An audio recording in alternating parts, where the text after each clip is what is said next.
I blew my engine on my Audi S5 3 months after getting it. She said, you're the worst, you're the worst. I cannot die bigger than my universe. So YouTube is S5 Blackout. This will be my first video, and it'll kind of be a story time about how I got an Audi S5 and how it blew up in the journey. I roughly got my Audi S5 last year, July, and I wasn't really sure on what car I wanted, seeing that it's gonna be my first car, technically.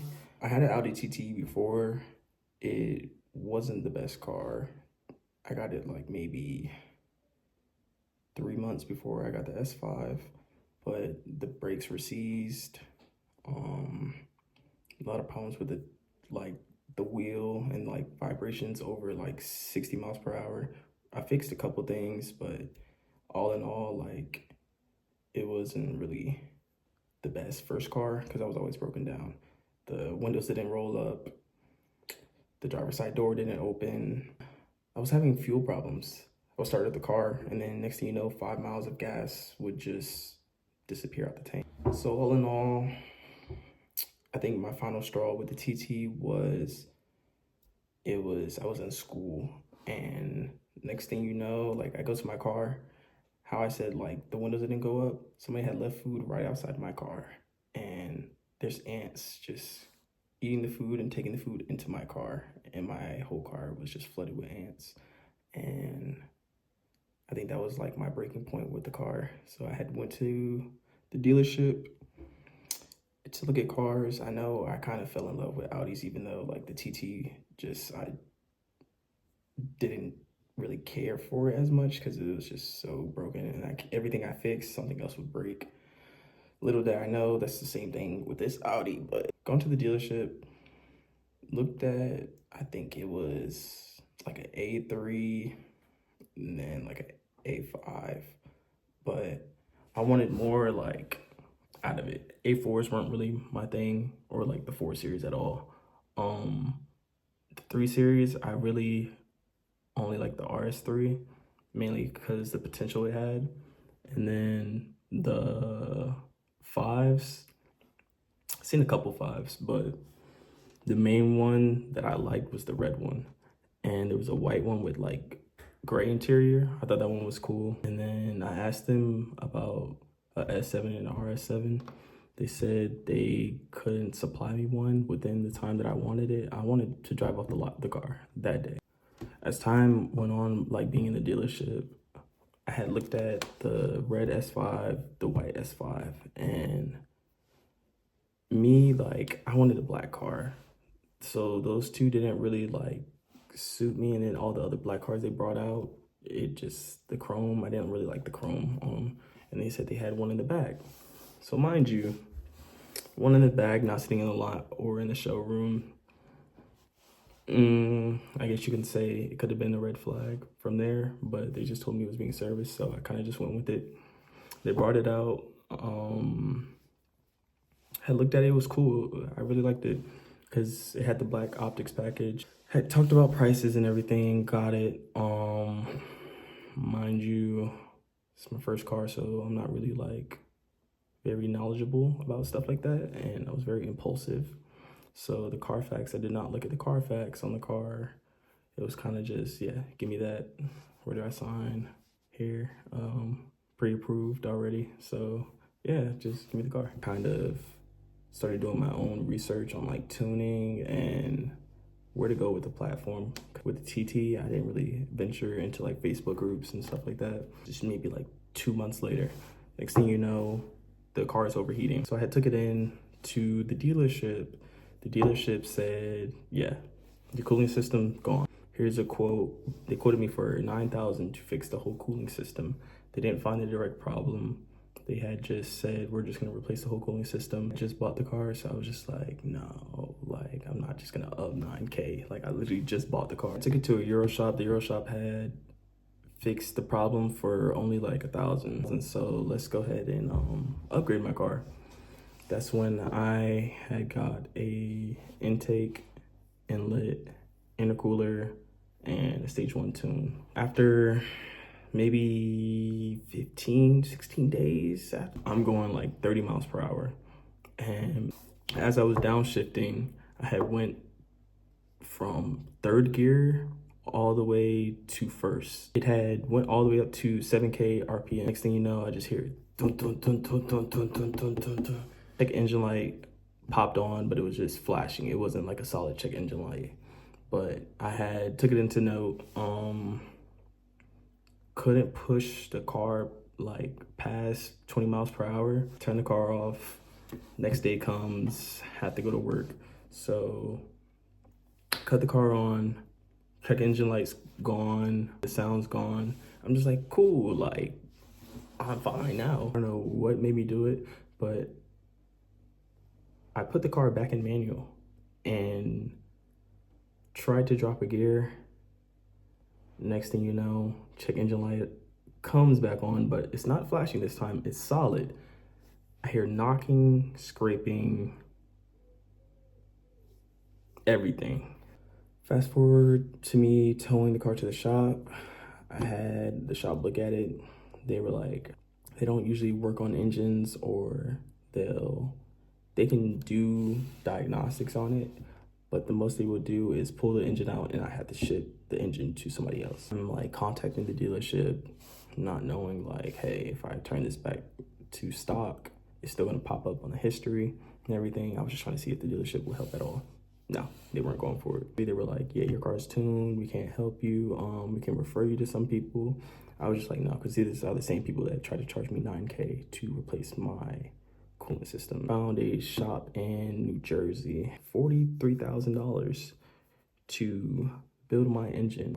I'm not about to spend that type of money like rebuilding the engine. Found a place in Jacksonville. Remember this shop in Jacksonville? So they weren't gonna rebuild my engine, but they said they would swap it out. And I'm like, cool, I'll just do an engine swap and just swap everything back over. The engine had, I think, like 60,000 miles on it, and told me the price that it would be $16K to do the engine swap. 16,000 to just swap my engine and not build my engine kind of felt like a waste of money. So the car had got shipped there. Still didn't agree to do the engine swap, but we were still talking about it, and I was like, hey, I'm just gonna send the car to you so you can look at it and see if you can figure out what the problem is. So after the car got there, still didn't agree onto the price or whatever, but I had found another shop. Shout out to AM Tuned in Fort Lauderdale, Florida. That's where I had came to my final decision of getting a stage 1 rebuild on my engine. And the dude that I spoke to was Alex. Alex has been very helpful with the car's journey. If you follow me on TikTok or have me on Instagram, you'll see that the car has a lot of ups, but way more downs than ups. Before I had it shipped, me and the dude at the shop in Jacksonville, we had got into it, not really got into it, but you could sense the passive aggressiveness in his voice. And he was kind of just like, okay, like, why would you rebuild your engine? Like, it's just gonna break more because it's not OEM. You're kind of dumb for going aftermarket parts. I can understand how he could be mad because the car did sit at his shop for maybe like 3 days and didn't do any work on it. And I had basically stopped doing business with him and had the tow truck pick it up at his shop and go to a different shop. I think mid-December, and me and Alex had spoke on the phone, broke it down, what the game plan was going to be, how much it was going to be, and how long it was going to take. I believe around January timeframe is when the engine actually started getting looked at. Fast forward to maybe February timeframe. That's when AM Tune had told me that I had broke 2 pistons, my crankshaft, and my connecting rod. I'm like, how did I do that with a stage 1 tune? We started doing some digging. I was told that it could have either been the oil that was put into the car, or no oil that was put into the car, or that it was the tune. I don't really want to blame anybody, but I looked at the Carfax.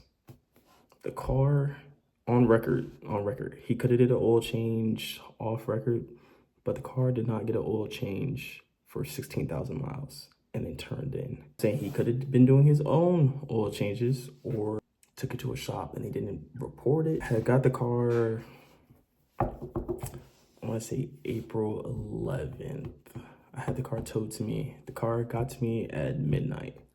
And I'm thinking the car is cool, everything. Like, hey, I just waited 6 months to get my car back. Like, engine blew, like minor setbacks, cooling system went out. It's whatever. We're fine now. I got the car back. Now I can start making content. Yeah, no. So maybe like an hour of driving the car. It breaks down. Smoke. Like, can't gas it. Telling me to turn the car off. Look under the car. There's fluids.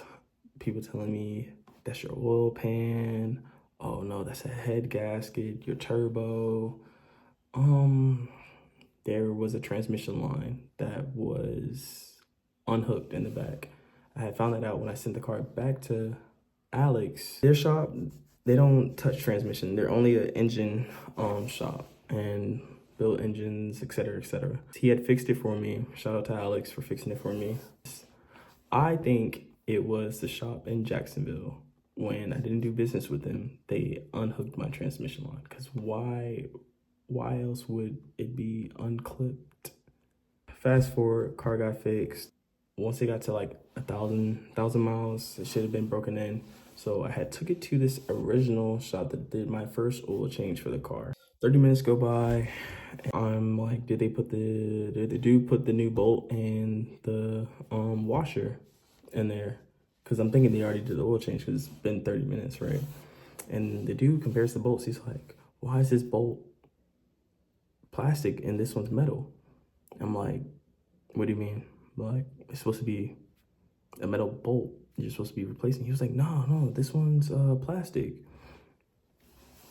I'll get more in depth with this story with a different story time, but basically they had drained my transmission fluid instead of my oil. All in all, that had got fixed and got my car back. That's the story time of how my engine blew and how it is now. I mean, I can do different story times also with the car. Kind of just left it kind of brief. Also plan on doing different YouTube videos about what I've done to my car and whatever you guys want to ask.